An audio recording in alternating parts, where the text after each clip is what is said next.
unrighteous wealth, who will entrust to you the true riches? And if you have not been faithful in that which is another's, who will give you that which is your own? 3. Worship with your money. If you're not careful, it can be easy to place your hope in money. Money is something we can hold in our hands or look at in our bank account. We feel the weight of its absence or possess a sense of self-sufficiency when we have it in abundance. In Bible verses about putting your hope in money, you're going to come across a ton of warnings. Be careful. Guard your heart. Don't be a fool with your money. When it comes to money, wealthy people are not the only ones who will be tempted to sin. Regardless of how much money you have, you'll be tempted to sin in different ways. Instead of placing your hope in money or whatever generates income, place your hope in God. He owns everything, and He will provide you with what you need to live your life for Him. 1 Samuel chapter 2 verse 7. The Lord makes poor and makes rich. He brings low and He exalts. 4. Fight for contentment. It's difficult to be content, with yourself, with your work, with your family, and with your possessions. We are bombarded with a slew of messages and images everywhere we go that entice us to pursue something better. From wanting a new car, getting a bigger house, or coveting a promotion at work, the world we live in compels us to be dissatisfied with who we are and what we have. Discontentment may not sound like a big deal on the surface. But it's a subtle sin leading us to desire more or something different, yet it leaves us lacking and empty-handed in the end. Living in a state of discontentment can tempt you to take on unnecessary debt, cheat on your spouse, or make unwise decisions at work in an attempt to get ahead. Now, contentment is more than just being happy with who you are and what you have. Contentment is rooted in God's love for you. It's learning to be satisfied wholly in Christ regardless if you have a little or a lot of money. In Bible verses about contentment, we learn two essential truths. You have to fight for contentment. You can be content in your fight for contentment. God will empower you to obtain this mysterious and elusive virtue. It's not something beyond your reach. In the words of the Apostle Paul, I can do all things through Him who strengthens me. Phil. 4:13. Here is a list of Bible verses about contentment to help you fight for contentment. Job chapter 36 verse 11. If they listen and serve Him, they complete their days in prosperity, and their years in pleasantness. Proverbs chapter 19 verse 23. The fear of the Lord leads to life, and whoever has it rests satisfied. He will not be visited by harm. Psalm chapter 37 verses 16 to 17. Better is the little that the righteous has than the abundance of many wicked. For the arms of the wicked shall be broken, but the Lord upholds the righteous. 2 Corinthians chapter 12 verses 9 to 10. But He said to me, My grace is sufficient for you, for my power is made perfect in weakness. Therefore I will boast all the more gladly of my weaknesses, so that the power of Christ may rest upon me. For the sake of Christ, then, I am content with weaknesses, insults, hardships, persecutions, and calamities. For when I am weak, then I am strong. Philippians chapter 4 verses 11 to 13. Not that I am speaking of being in need, for I have learned in whatever situation I am to be content. I know how to be brought low, and I know how to abound. In any and every circumstance, I have learned the secret of facing plenty and hunger, abundance and need. I can do all things through Him who strengthens me. Philippians chapter 4 verse 19. And my God will supply every need of yours according to His riches in glory in Christ Jesus. 1 Timothy chapter 6 verses 6 to 12. But godliness with contentment is great gain, or we brought nothing into the world, and we cannot take anything out of the world. But if we have food and clothing, with these we will be content. But those who desire to be rich fall into temptation, into a snare, into many senseless and harmful desires that plunge people into ruin and destruction. For the love of money is a root of all kinds of evils. It is through this craving that some have wandered away from the faith and pierced themselves with many pangs. But as for you, O man of God, flee these things. Pursue righteousness, godliness, faith, love, steadfastness, gentleness. Fight the good fight of the faith. Take hold of the eternal life to which you were called and about which you made the good confession in the presence of many witnesses. 5. Get the bag. We've written at length on scriptures about work. In short, here's what you need to know. In general, you need to work to earn money. Some people are unable to work for different reasons. Whether it's an illness or physical handicap, you may be unable to obtain gainful employment. To support people who are unable to provide for him or herself, in general, God has provided 3 different layers of support. 1. The family. 2. The church. 3. The state. Without getting into the details about the biblical view of wealth and poverty, we do find many examples and commands in the Bible verses about money, about taking care of the poor, widows, and orphans. God has provided a safety net for people in 3 different ways: the family, the church, and the state. Now, on the other side of this coin, we also observe many examples and commands in the Bible encouraging Christians to work diligently. Since we are created in the image of God, we are hardwired to work, to create. What is more, God has commanded us to work. When it comes to God's command to work, it was given before sin entered the world and the human heart. Work is rooted in God's good created order. There are many positive benefits associated with gainful employment.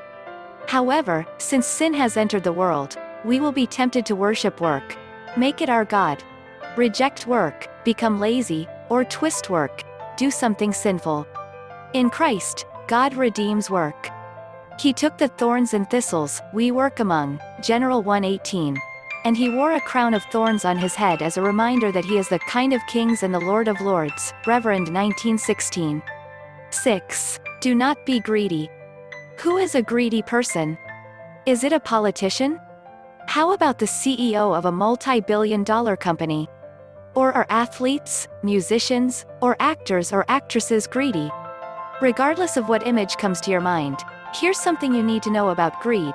It's not good, and you'll have to fight it off in your life. Greed is bad, and it's something all of us will have to fight in our life. In the words of the Apostle Paul, put to death, therefore, whatever belongs to your earthly nature: sexual immorality, impurity, lust, evil desires and greed, which is idolatry, Col 3-5. There's a good chance you probably don't think you have a greed problem. But let me ask you these questions. Are you satisfied with how much money you make? Do you want to purchase more things? Does your desire for more money and possessions choke out your interest in God? In life, the presence of greed will come and go in waves, which is why it's a good idea to keep your finger on the pulse of your heart and to kill the presence of sin in your life with the antidote of the gospel. Genesis chapter 12 verses 1-3. Now the Lord said to Abram, "Go from your country and your kindred and your father's house to the land that I will show you. And I will make of you a great nation, and I will bless you, not domineering over those in your charge, but being examples to the flock." 2 Peter chapter 2 verses 14-15. They have eyes full of adultery, insatiable for sin. They entice unsteady souls. They have hearts trained in greed. Accursed children. Forsaking the right way, they have gone astray. They have followed the way of Balaam, the son of Beor, who loved gain from wrongdoing. James chapter 5 verses 1-6. Come now, you rich, weep and howl for the miseries that are coming upon you. Your riches have rotted and your garments are moth-eaten. Your gold and silver have corroded, and their corrosion will be evidence against you and will eat your flesh like fire. You have laid up treasure in the last days. Behold, the wages of the laborers who mowed your fields, which you kept back by fraud, are crying out against you, and the cries of the harvesters have reached the ears of the Lord of hosts. You have lived on the earth in luxury and in self-indulgence.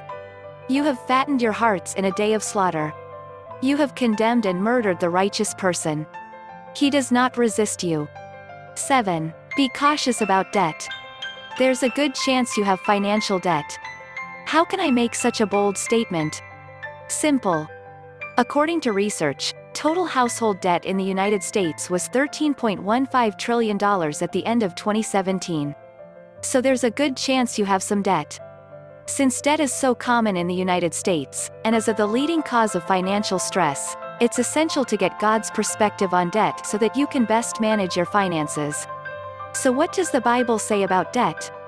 After you review the Bible verses about debt, you'll discover 3 principles. God does not forbid debt. God does highly caution against debt. Taking on debt is generally a bad thing even though God doesn't forbid debt. you still want to be cautious when you consider taking on debt.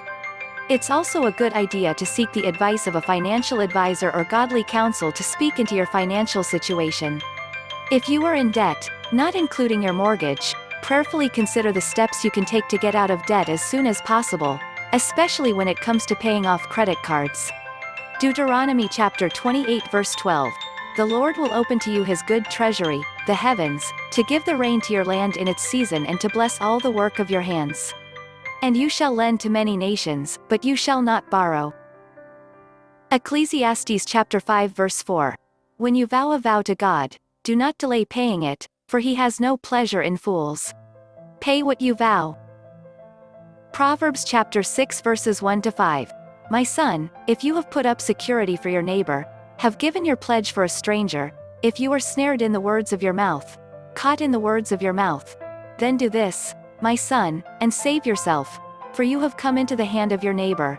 Go, hasten, and plead urgently with your neighbor.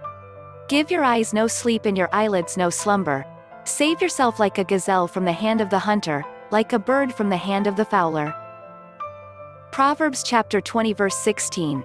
Take a man's garment when he has put up security for a stranger, and hold it in pledge when he puts up security for foreigners. Proverbs chapter 22 verse 7. The rich rules over the poor, and the borrower is the slave of the lender. Proverbs chapter 22 verse 26. Be not one of those who give pledges, who put up security for debts. Psalm chapter 37 verse 21. The wicked borrows but does not pay back, but the righteous is generous and gives. Matthew chapter 5 verse 42.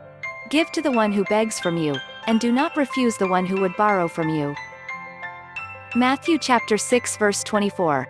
No one can serve two masters, for either he will hate the one and love the other, or he will be devoted to the one and despise the other. You cannot serve God and money.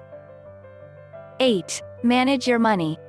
Wouldn't it be nice if there was a single Bible verse about money management that would deliver you from all of your financial worries? I wish there was something I can share, but this isn't the case at all. To manage your money, there are 2 steps you need to take. Make a plan. Work your plan first. You need a plan. In your financial plan, you need to answer the following questions. What's your total income? How much do you need to tithe? How much money do you need to save and invest? What are your monthly expenses and debt repayments? After you know your income and expenses, here are 4 more questions you should consider. What costs can you reduce? How much more money can you pay toward your debts? Can you give more money to your church or a nonprofit organization? How can you save more money? These steps will help you make a plan, and there are many personal budget templates you can find online to guide your efforts. 9. More money, more problem. We're prone to worry about money, which makes perfect sense. From the increase in cost of living, taking on too much debt, to unexpected expenses, there are a ton of reasons why we may feel anxious about our financial situation. Naturally, to resolve our situation, the first thing many of us do, including myself, is to think about making more money. If I could only get a raise. It would be awesome if I scored that sweet promotion. I'd love to score big on the lottery someday. Wouldn't it be nice to have a high-paying side hustle? These are some thoughts that may go through your mind from time to time, though I'm not advocating for gambling. But here's the deal about making more money. Acquiring more money may not fix your financial problems. According to Richard Watts, author of Fables of Fortune, more money may actually cause you more problems. Making more money sounds good on the surface, and it may be the best course of action you can take. But it's not the silver bullet to every financial problem. To solve your financial problems, Bible verses about money worries encourage us to take this first step. Trust the Lord. I know this sounds trite, but hear me out. Yes, you'll need to make a plan, curb your spending, and get out of debt. But the heart of your problem isn't your finances. The heart of your problem is whether or not you're worshiping your money or worshiping with your money. Here's what we learn about God and our money from the Bible verses about money trouble. 1. God will provide for you. 2. God is aware of your financial situation.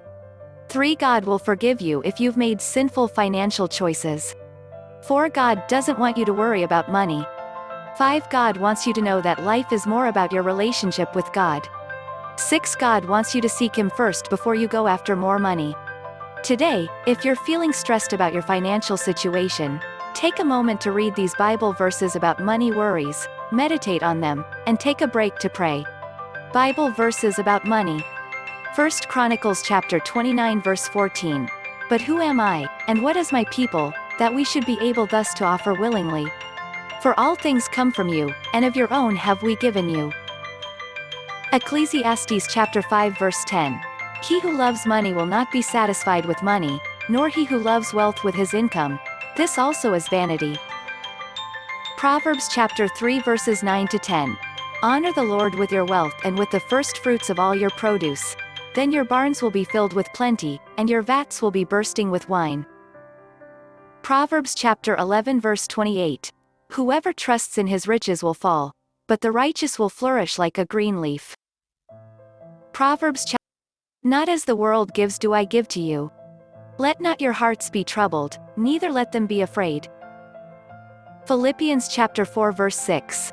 Do not be anxious about anything, but in everything by prayer and supplication with thanksgiving let your requests be made known to God. Hebrews chapter 13 verses 5 to 6. Keep your life free from love of money, and be content with what you have, for he has said, I will never leave you nor forsake you. So we can confidently say, the Lord is my helper, I will not fear, what can man do to me? 1 Peter chapter 5 verse 7. Casting all your anxieties on him, because he cares for you.